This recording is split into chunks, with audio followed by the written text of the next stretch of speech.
دنیا کی جدید ترین اور سب سے بڑی دوربین جیمز ویب کو 2001 میں خلا میں بھیجا گیا تھا۔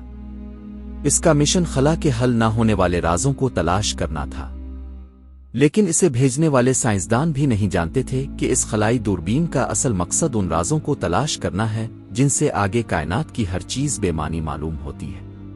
وہ راز 2 الفاظ میں چھپے تھے جو کہ اللہ اکبر ہے۔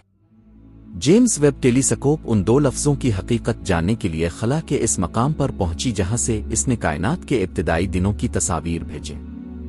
ان تصویروں کو دیکھ کر ان الفاظ کے معنی روز روشن کی طرح واضح ہو گئے۔ جن لوگوں کو ہم کافر سمجھتے ہیں انہوں نے اپنی ذہانت سے ان الفاظ کا راز پا لیا ہے، لیکن ہم مسلمان صرف 5 وقت اللہ اکبر کو نماز کا حصہ بنا کر اپنے آپ کو مطمئن کرتے ہیں، لیکن در حقیقت یہ الفاظ صرف دعا تک محدود نہیں ہے بلکہ ان کے حقیقی معنی جاننے کی ضرورت ہے۔ اس لیے فلکیات یعنی کائنات کے بارے میں جاننا ضروری ہے۔ فلکیات کے بغیر آپ اللہ اکبر کا صحیح معنی نہیں جان سکتے۔ تو آئیے آج جانتے ہیں کہ اللہ اکبر کا اصل مطلب کیا ہے۔ ہماری زمین ایک عام آدمی سے 30 ارب گنا بڑی ہے، لیکن زمین کا سورج بھی زمین سے 10 کروڑ گنا بڑا ہے۔ کائنات کا ایک بڑا ستارہ بھی سورج سے 50 کروڑ گنا بڑا ہے، لیکن یہ کچھ بھی نہیں ہے، کیونکہ اس سے بڑا ستارہ بیٹجوز نامی ستارہ ہماری زمین سے 30 ارب گنا بڑا ہے۔ اس کے بعد اب تک کا سب سے بڑا ستارہ دریافت ہوا جس کا نام ہے ہمارے سورج سے 1 ارب گنا بڑا ہے۔ اب تم اللہ اکبر کہو گے، لیکن انتظار کرو۔ ہماری کہکشاں جس میں زمین واقع ہے اسے ملکی وے کہا جاتا ہے۔ اس کہکشاں میں 300 ارب سے زائد ستارے ہیں۔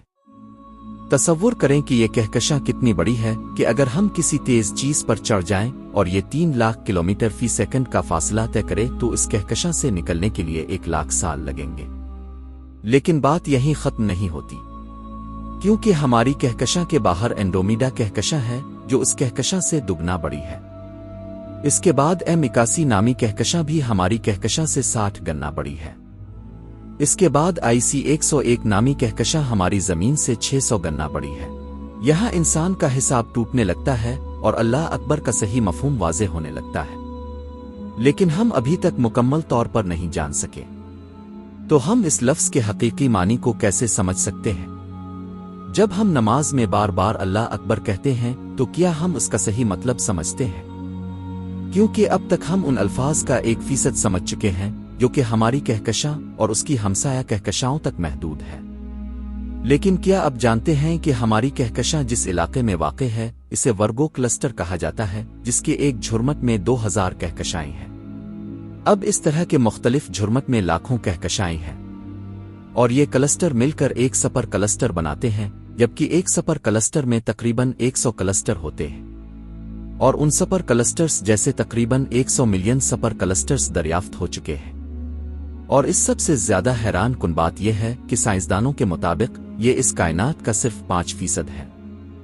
جیمز ویب ٹیلیسکوپ ان الفاظ کو دریافت کرنے کے لیے نکلا ہے، اور جوں آگے بڑھ رہا ہے یہ الفاظ اپنی پوری طاقت کے ساتھ سامنے آ رہے ہیں، حتیٰ کہ ناسا کے ماہرین بھی ان الفاظ کو اس دنیا سے ماورا سمجھنے لگے ہیں۔ اور یہی وجہ ہے کہ ناسا مسلسل کائنات میں زندگی کی تلاش میں ہے، لیکن ابھی تک اسے زمین کے علاوہ کہیں اور زندگی نہیں ملی۔ لیکن اس کے باوجود یہ نہیں کہا جا سکتا کہ زمین کے علاوہ اس کائنات میں کوئی زندگی نہیں ہے، کیونکہ اس کا اظہار ان 2 الفاظ میں پوشیدہ ہے، یعنی اللہ اکبر، جو ہمیں سکھاتا ہے کہ یہ کائنات بہت وسیع ہے اور ہماری زمین ریت کے ایک ذرے سے بھی چھوٹی ہے۔ صرف اس زمین پر زندگی عقل کو قبول نہیں کرتی۔ ابھی تک کوئی ایسی وجہ سامنے نہیں آئی ہے جس کی بنیاد پر یہ کہا جا سکے کہ زندگی زمین کے علاوہ کہیں نہیں ہے۔ خالق کائنات نے اپنی بھیجی ہوئی کسی آسمانی کتاب میں انسان کو یہ نہیں بتایا کہ اس کائنات میں تیرے علاوہ اور بھی مخلوقات ہیں، لیکن خالق کائنات نے اس سے انکار بھی نہیں کیا، شاید اس لیے کہ انسان کے اندر کی جاسوسی ختم نہ ہو اور وہ دنیا میں آنے کا مقصد صرف جانوروں کی طرح کھانا پینا، سونا اور زندگی گزارنے کو نہ سمجھے۔ یعنی خالق خود چاہتا ہے کہ اس کی تخلیق کائنات میں جھانک کر وہ عجائبات دیکھے اور اپنے خالق تک پہنچے، اپنے خالق کی عظمت کو جانے۔ کائنات کا خالق کتنا عظیم اور بڑا ہے یہ سمجھنا ممکن نہیں، لیکن اس کی نشانیاں کائنات میں پہلے سے موجود ہیں اگر آپ غور سے دیکھیں۔ اگر دیکھا جائے تو اس خوبصورت کائنات کی سب سے بڑی عجیب و غریب اور حیرت انگیز تخلیق ستاروں، سیاروں اور بلیک ہولز وغیرہ کی تخلیق ہے۔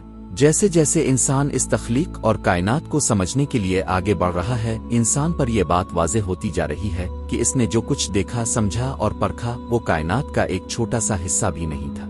ایک وقت تھا جب انسان سورج میں اپنے تخیلاتی خالق کو تلاش کرتا تھا اور سورج کو زمین پر زندگی کا ضامن ہونے کا دعویٰ کرتا تھا۔ یہی نظریہ سورج کی عبادت کی بنیاد تھا۔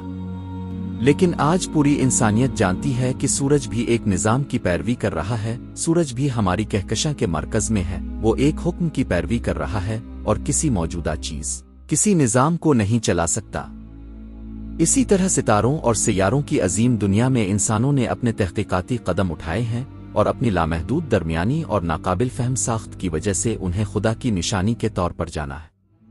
لیکن جو وقت گزرتا گیا، انسان پر یہ بات واضح ہوتی گئی کہ خالق وہ نہیں جو بجھ جائے، خالق وہ نہیں جو غروب ہو جائے، خالق وہ نہیں جو کسی کے زیر اثر ہو، بلکہ خالق کائنات وہ ہے جس نے ستاروں، سیاروں اور بلیک ہولز کے درمیان ان تمام چیزوں کو پیدا کیا اور اپنے فرائض پر مامور رکھا۔